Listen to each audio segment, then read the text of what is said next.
आज हम बात करेंगे उस दिव्य अवतार की जो अभी तक प्रकट नहीं हुआ है, लेकिन जिसके आगमन की प्रतीक्षा पूरी मानवता कर रही है, भगवान कल्कि की। हम जानेंगे कि कल्कि अवतार कौन है, कब आएंगे, कैसे आएंगे और सबसे महत्वपूर्ण, वे कलि पुरुष का अंत कैसे करेंगे। हिंदू धर्म में भगवान विष्णु के 10 मुख्य अवतार माने जाते हैं, जिन्हें दशावतार कहा जाता है। इन 10 अवतारों में से पहले 9 मत्स्य, कूर्म, वराह, नृसिंह, वामन, परशुराम, राम, कृष्ण और बुद्ध पहले ही धरती पर अवतरित हो चुके हैं। 10वां और अंतिम अवतार कल्कि अभी भविष्य में है। यह अवतार कलयुग के अंत में प्रकट होगा, जब धर्म का अस्तित्व ही खतरे में पड़ जाएगा। कल्कि अवतार का जन्म शंभल नामक स्थान पर होगा। आज के समय में शंभल उत्तर प्रदेश के मुजफ्फरनगर जिले के पास एक ऐतिहासिक नगर है। पुराणों के अनुसार कल्कि के पिता का नाम विष्णु यश और माता का नाम सुमति होगा। वे ब्राह्मण वर्ण से होंगे, लेकिन उनमें क्षत्रिय का वीरत्व और देवता का तेज होगा। उनका शरीर दिव्य चमक से युक्त होगा और उनकी आंखों में न्याय और करुणा की झलक होगी। कल्कि अवतार का वाहन एक अद्भुत घोड़ा होगा, जिसका नाम देवदत्त है। यह घोड़ा सामान्य घोड़ा नहीं होगा, वह आकाश में भी दौड़ सकेगा और उसकी गति पवन से भी तेज होगी। कल्कि के हाथ में एक ज्वलंत तलवार होगी, जिसे नंदक कहा जाता है। यह तलवार केवल शारीरिक शत्रुओं को नहीं, बल्कि आध्यात्मिक अंधकार, झूठ, लालच, क्रोध और अहंकार को भी नष्ट कर सकती है। अब बात आती है कलि पुरुष की। कलि पुरुष कलि युग का दैत्य रूप है। वह शक्ति है जो मनुष्य के मन में बैठकर उसे अधर्म की ओर धकेलती है। कलि पुरुष का जन्म तब हुआ था जब युधिष्ठिर ने जुए में अपना राज्य हार दिया था। उस समय से वह धरती पर विचरण कर रहा है। उसके 4 पैर हैं, जो 4 युगों में धीरे धीरे कमजोर होते गए हैं। सतयुग में वह 4 पैरों पर खड़ा था, त्रेता में 3, द्वापर में 2 और कलयुग में केवल 1 पैर पर टिका है। इसके बावजूद कलयुग में इसका प्रभाव सबसे अधिक खतरनाक है, क्योंकि मनुष्य धर्म से इतना दूर हो चुका है कि वह अधर्म को भी धर्म समझने लगा है। कलि पुरुष का निवास उन स्थानों पर है जहां अन्याय, लालच और अश्लीलता होती है। वह जुए के घरों, नशे के स्थानों, झूठे व्यापार में और उन राज दरबारों में रहता है जहां न्याय की अवहेलना की जाती है। वह मनुष्य के मन में घुसकर उसे लालची, क्रोधी, ईर्ष्यालु और अहंकारी बना देता है। उसका लक्ष्य यह है कि धरती पर धर्म का नामो निशान तक न रहे। पुराणों के अनुसार जब कलयुग अपने चरम पर पहुंच जाएगा, जब लोग अपने माता पिता का सम्मान नहीं करेंगे, जब गुरु को धोखा दिया जाएगा, जब सत्य को अपमानित किया जाएगा और जब अधर्म ही धर्म बन जाएगा, तब भगवान विष्णु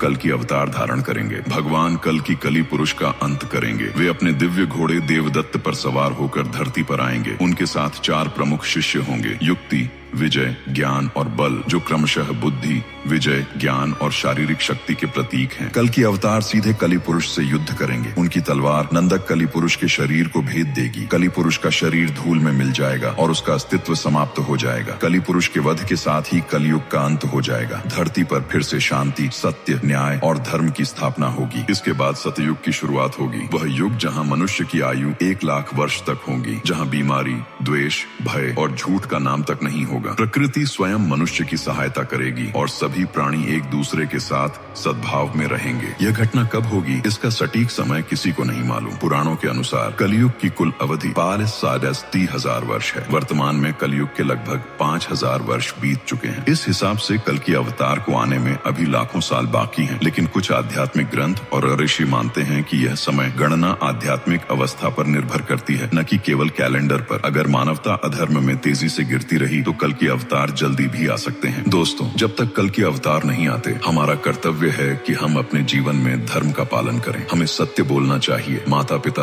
और गुरु का सम्मान करना चाहिए और दूसरों के प्रति दया और करुणा रखनी चाहिए। हर छोटा धार्मिक कर्म कलयुग के अंधकार को कम करने में मदद करता है और शायद अगर पूरी मानवता एक साथ धर्म की ओर मुड़ जाए तो कल्कि अवतार का आगमन जल्दी हो सकता है, न कि विनाश के लिए बल्कि उद्धार के लिए। अगर आपको यह वीडियो पसंद आया हो तो कृपया इसे लाइक करें। अपने विचार कमेंट बॉक्स में जरूर लिखें। इस ज्ञान को अपने दोस्तों और परिवार के साथ शेयर करें ताकि और लोग भी इस पवित्र जानकारी से जुड़ सकें। और सबसे महत्वपूर्ण, माइंड टेल्स चैनल को सब्सक्राइब करें, क्योंकि हम आपके लिए लाते रहते हैं प्राचीन पुराणों की गहरी बातें, आध्यात्मिक ज्ञान और भारतीय संस्कृति की अनमोल विरासत।